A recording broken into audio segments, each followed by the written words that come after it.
Hi beautiful people, I hope कि आप सब बहुत अच्छे हैं, बहुत खुश हैं एंड मेरे यूट्यूब चैनल पर आपका स्वागत है। आज मैं एक ऐसी अमेजिंग लोकेशन पर खड़ा हूँ जिसका नाम है सेंटोरिनी आइलैंड। और ये जो आइलैंड आप मूवीज़ में बहुत देखते हो कि पीछे ब्लू कलर का वाटर आपको दिखाई देगा, उसके साथ साथ वाइट कलर की सीनरिक पिक्चर्स व्यू आपको दिखाई देगा। तो चारों तरफ अगर आप मेरे देखोगे तो वही चीज़ मैं आज आपको दिखा रहा हूँ अपनी वीडियो के अंदर, बिकॉज़ इस टाइम मैं इसी आइलैंड पर खड़ा हुआ हूँ और ये वीडियो शूट कर रहा हूँ और ग्रीस में उस टाइम में। और मैं सारी की सारी चीज़ें आपको दिखा रहा हूँ अपने चारों तरफ, ताकि आपको भी जो रियलिटी बता सकूँ। और आज इस वीडियो को बनाने का मकसद मेरा ये है कि जितने भी हमारे इंडिया के लोग आना चाहते हैं, दूसरी कंट्रीज़ के लोग आना चाहते हैं, तो आप भी शेंगन वीज़ा लेकर, टूरिस्ट वीज़ा लेकर यहाँ पर आ सकते हो। और मैं इस वीडियो में आज टूरिस्ट वीज़ा का प्रोसेस ही आपको बताऊंगा, ताकि जितने भी भारत के लोग, दूसरी कंट्रीज़ के लोग आना चाहते हैं, वो मेरी वीडियोस देखकर मोटिवेशन लें। उनको भी आना चाहिए, घूमना चाहिए, लाइफ में मेमोरीज़ बनानी चाहिए। और अगर आपका सपना है तो वो सपना मैं पूरा कर सकता हूँ, आपको सारे टाइप के वीज़ा दिला सकता हूँ। और साथ में आप किसी भी कंट्री से हो सकते हो, इंडिया से, बांग्लादेश से, पाकिस्तान से, श्रीलंका से, किसी भी कंट्री से आप हो सकते हो। और मेरे चारों तरफ आप देखोगे तो यही चीज़ आपको मिलेगी जो आप मूवीज़ में देखते हो। सो टूरिस्ट वीज़ा का प्रोसेस मैं आज आपको बताता हूँ इस वीडियो के अंदर, ताकि आपको नॉलेज मिल जाएगी। और प्लीज़ मेरे इंस्टाग्राम को फॉलो कर लेना, बिकॉज इंस्टाग्राम पर मैं बहुत ज़्यादा एक्टिव रहता हूँ। वहाँ पर मेरे बारे में आपको और भी जानकर बहुत ज़्यादा नॉलेज मिलेगी। So now without wasting for the time, let's get started. So now सबसे पहले मैं बात करता हूँ जो सबसे इम्पॉर्टेंट चीज़ होती है टूरिस्ट वीज़ा पाने के लिए, और वो होती है आपका एक इम्पॉर्टेंट जो डॉक्यूमेंट होता है वो होता है आपका पासपोर्ट। पासपोर्ट होना सबसे पहले बहुत ज़रूरी है, बिकॉज पासपोर्ट से ही आपको वीज़ा मिलेगा। और पासपोर्ट की वैलिडिटी मैं हमेशा बोलता हूँ कि 6 मंथ से ज़्यादा होनी चाहिए, ताकि आपका केस हमेशा स्ट्रॉन्ग बना रहे और आपको वीज़ा मिलने में कभी भी कोई भी दिक्कत ना हो। और दूसरी चीज़ होती है कि वीज़ा ऑफिसर को हमेशा ये जानने का एक रियलिटी रहती है कि भाई आप एग्जैक्टली क्या पर्सनैलिटी हो, आप क्या करते हो और आप क्यों आना चाहते हो, आपके क्या गोल्स हैं और आप कब तक रहोगे, कब जाओगे। तो इसमें एक पूरी तरीके से आपको एक ओवरव्यू देना पड़ता है अपने बारे में, अपनी लाइफ के बारे में, जिससे वीज़ा ऑफिसर को आपके बारे में पता चलता है।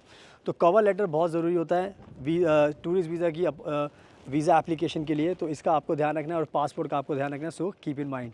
एंड नाउ अब बात करते हैं जो नेक्स्ट इंपॉर्टेंट डॉक्यूमेंट होता है आपकी एप्लीकेशन का, वो होता है टूरिस्ट वीज़ा के लिए हमेशा एक ट्रैवल आइटिनरी की भी ज़रूरत पड़ती है। ट्रैवल आइटिनरी का मतलब होता है कि आप जब भी आना चाहते हो तो कितने दिन के लिए आप आओगे, उतने दिन का आपको 1 पर डे के हिसाब से प्लान बनाना पड़ता है। और उसको समझाना पड़ता है वीज़ा ऑफिसर को कि आप कहाँ कहाँ पर रुकने वाले हो, किन किन से मिलोगे, कहाँ कहाँ पर जाओगे और कैसे ट्रैवल करोगे। तो उसमें सारी की सारी अपडेट आपको अपने बारे में देनी पड़ती है, ताकि वीज़ा ऑफिसर को यकीन हो जाए कि अगर आप आ रहे हो तो आपको पता है कि आपको इन दिनों में जितने भी दिन का आपका वीज़ा चाहिए उतने दिन तक आपको क्या क्या एक्टिविटी करनी है पर डे के हिसाब से।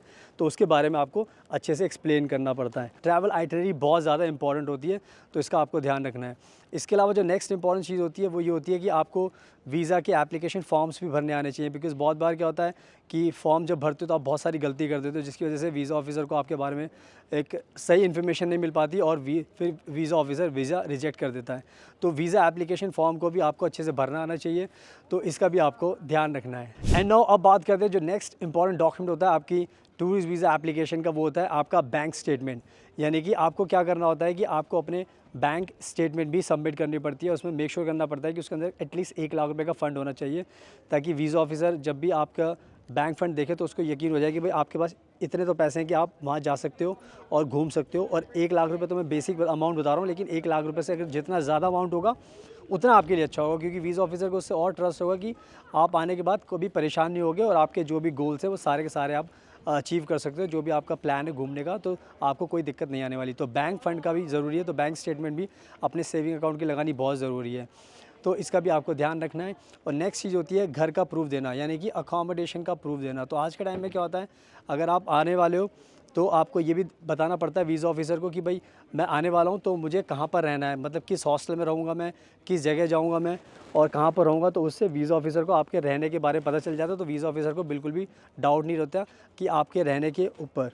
तो जो होटल का प्रूफ लगा सकते हो और आप हॉस्टल का प्रूफ लगा सकते हो। और मैं हमेशा बताता हूँ वीडियो में कि कभी भी पेड प्रूफ आपको नहीं लगाना, बिकॉज़ उसमें आपके पैसे चले जाएंगे, क्योंकि वीज़ा नहीं लगा तो आपके पैसे वेस्ट हो जाएंगे। तो हम जो बुकिंग करते हैं, जो हम करते हैं अपने क्लाइंट्स के लिए, वो फ्री बुकिंग करते हैं, जिसमें आपकी बुकिंग भी हो जाती है और आपका पैसा भी खर्च नहीं होता। तो इस तरीके से बहुत सारी जो ऐप होती हैं उनके बारे में आपको पता होगा तो आप कर सकते हो, नहीं पता होगा तो नहीं कर पाओगे, बट फिर भी आपको ट्राई करना चाहिए। तो पैसे आप इस तरीके से बचा सकते हो। तो अकोमोडेशन का प्रूफ भी देना आपके लिए बहुत ज़रूरी है, तो इसका भी आपको ध्यान रखना है। एंड नाउ अब बात करते हैं जो लास्ट इंपॉर्टेंट चीज़ होती है, वो होती है आपके हेल्थ इंश्योरेंस। तो हेल्थ इंश्योरेंस भी बहुत ज़रूरी है, क्योंकि वीज़ा ऑफिसर को उससे पता चल जाता है कि आप आओगे तो अगर आपको कुछ भी मतलब कुछ भी अगर मिस हैपनिंग होती है तो आप अपना केयर कर सकते हो। तो हेल्थ इंश्योरेंस भी बहुत ज़रूरी है। तो आई थिंक ओवरऑल ये सारी की सारी चीज़ें जो मैंने आपको बताई, ये सारी की सारी चीज़ें बहुत ज़रूरी हैं। तो आप अपनी फ़ाइल को अच्छे से तैयार कीजिए, अपने डॉक्यूमेंट्स को अच्छे से तैयार कीजिए, क्योंकि डॉक्यूमेंट से ही वीज़ा मिलता है और आपको अपनी स्टोरी समझानी आनी चाहिए। तो बहुत सारी चीज़ें अगर आप अच्छे से समझा पाओगे अपने बारे में, तो वीज़ा ऑफिसर को ट्रस्ट होगा और फिर वीज़ा ऑफिसर को आपको वीज़ा देने में कोई भी दिक्कत नहीं होगी। तो आई थिंक मैंने बहुत अच्छे तरीके से समझा दिया है। तो अब आप खुद से अपना वीज़ा लगा सकते हो, बट जैसे मैंने हमेशा बताया कि मुझे भी बहुत एक्सपीरियंस है। अगर आपको वीज़ा चाहिए, गारंटी के साथ चाहिए, तो मैं आपकी हेल्प कर सकता हूँ, क्योंकि हमने बहुत सारे क्लाइंट्स को पहले वीज़ा दिलाए हैं, चाहे टूरिस्ट वीज़ा हो, चाहे विजिटर वीज़ा हो, चाहे बिज़नेस वीज़ा हो, चाहे स्टूडेंट वीज़ा हो, चाहे वर्क वीज़ा हो, फैमिली वीज़ा, कोई भी वीज़ा हो, सारे वीज़ा दिलाने में हम एक्सपर्ट हैं। हमने बहुत सारे क्लाइंट्स को दिलाया, तो आपको भी दिला सकते हैं। तो आप या तो खुद से लगाइए, फिर हमें कॉन्टैक्ट कीजिए, नंबर आपको वीडियो के डिस्क्रिप्शन पेज में मिल जाएगा। और प्लीज़ मेरे इंस्टाग्राम को फॉलो कर लेना, बिकॉज़ इंस्टाग्राम में मैं बहुत ज़्यादा एक्टिव रहता हूँ। वहाँ पर मेरे बारे में आपको और भी ज़्यादा पता लगेगा। और इस टाइम मैं इस अमेजिंग लोकेशन पे खड़ा हूँ, वो आप देख ही रहे हो मेरे आसपास। तो आप मुझे कॉन्टैक्ट कीजिए और मुझे इंस्टाग्राम पे फॉलो कीजिए। So thank you so much, आपके कीमती टाइम का best of luck, and please हमेशा अपना ध्यान रखिए।